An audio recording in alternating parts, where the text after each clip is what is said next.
Baik, perkenalkan, di sini kami kelompok 9, izin untuk mempresentasikan hasil dari proyek mata kuliah optika kami untuk proyek 1 ya, dengan judul proyek Double Pad Imaging Camera.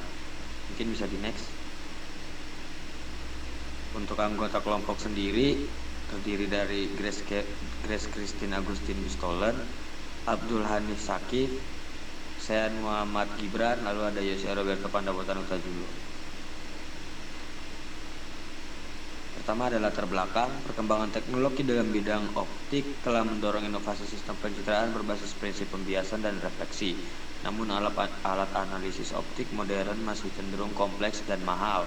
Salah satu metode yang digunakan adalah double pad imaging atau sering disingkat DPI, yaitu teknik di mana cahaya melewati sistem optik 2 kali sehingga meningkatkan sensitivitas terhadap cacat atau aberasi. Dalam penerapannya, DPI memanfaatkan lensa sebagai komponen utama atau refraktor dan cermin sebagai pendukung atau reflektor untuk membentuk sistem imaging yang efisien meskipun berpotensi besar.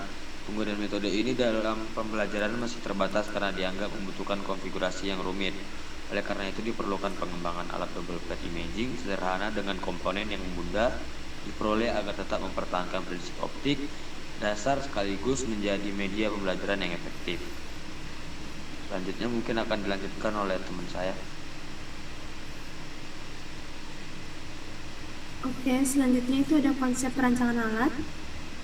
Konsep perancangan alat double pad imaging sederhana didasarkan pada penyusunan sistem optik yang menggabungkan komponen refraktor dan reflektor secara efisien.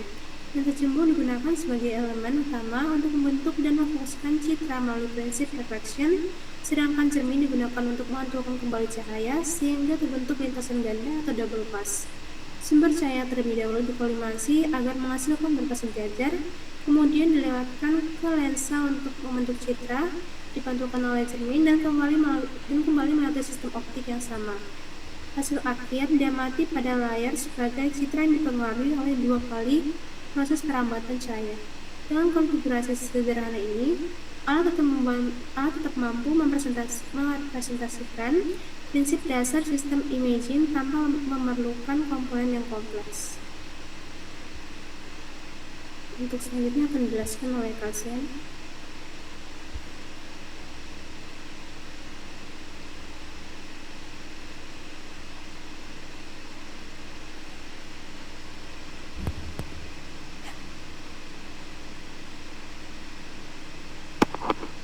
Jelaskan untuk alat lensa yang digunakan, yaitu yang pertama adalah lensa cembung dengan fokus 15 mm, kemudian yang kedua prisma, yang ketiga 2 buah cermin, yang keempat dudukan atau penyangga, dan yang kelima adalah benda yang akan menjadi objeknya. Dan untuk prosedur bekerjanya, yang pertama yaitu disiapkan untuk lensa dan kameranya, kemudian lensa diletakkan menghadap objek, lalu diatur kamera sampai gambarnya fokus. Yang ketiga, prisma dipasang. Yang keempat, letakkan prisma di belakang lensa kurang lebih 1-3 cm sampai cahaya terbagi 2. Kemudian cermin dipasang, kemudian letakkan 2 cermin di kiri dan kanan prisma kurang lebih sekitar 2-4 cm. Kemudian atur arah cermin, kemudian miringkan sekitar 45 derajat, lalu arahkan ke kamera kiri dan kanan. Kemudian yang ke-9, atur jalur cahaya 10 setel 1 cermin dulu sampai gambar terlihat, lalu ulangi untuk cermin lainnya. Lalu gabungkan kedua gambar, kemudian buka kedua jalur, lalu sesuaikan posisi sampai muncul 2 gambar. Dan difokuskan dan kamera digeser maju mundur sampai kedua gambar jelas.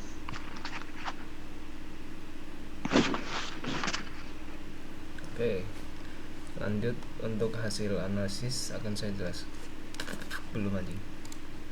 Oke, selanjutnya untuk hasil analisis akan saya jelaskan, yaitu berdasarkan percobaan yang telah kami lakukan bahwa double imaging dari objek dapat diambil dan diamati. Terdapat 2 pantulan dari objek dengan 2 sudut pandang yang berbeda. Gambar atau imaging yang diperoleh merupakan pantulan dari cermin yang dibagi ke 2 jalur berbeda dengan menggunakan prisma atau splitter box. Kemudian gambar akan dapat ditangkap oleh sensor ataupun kamera. Yang mana pada percobaan kali ini kami menggunakan kamera dari smartphone atau ponsel. Dari gambar yang diperoleh dari kamera ponsel, gambar kurang terlihat jelas atau sedikit buram. Hal ini dikarenakan beberapa hal seperti cahaya yang ada di lingkungan itu kurang atau bisa dibilang remang-remang gitu. Lalu kondisi dari cermin serta adanya human error yang terjadi pada saat percobaan yang dilakukan. Berikut adalah foto yang kami tangkap ketika melakukan percobaan. Bisa dilihat bahwa di bagian kanan prisma itu terdapat gambar dari senter yang terlihat di situ. Itu senternya itu terlihat bagian depan dari senternya, bagian lampunya, bagian moncongnya. Lalu di bagian kiri prisma itu gambar senternya itu terlihat dari bagian samping si senternya.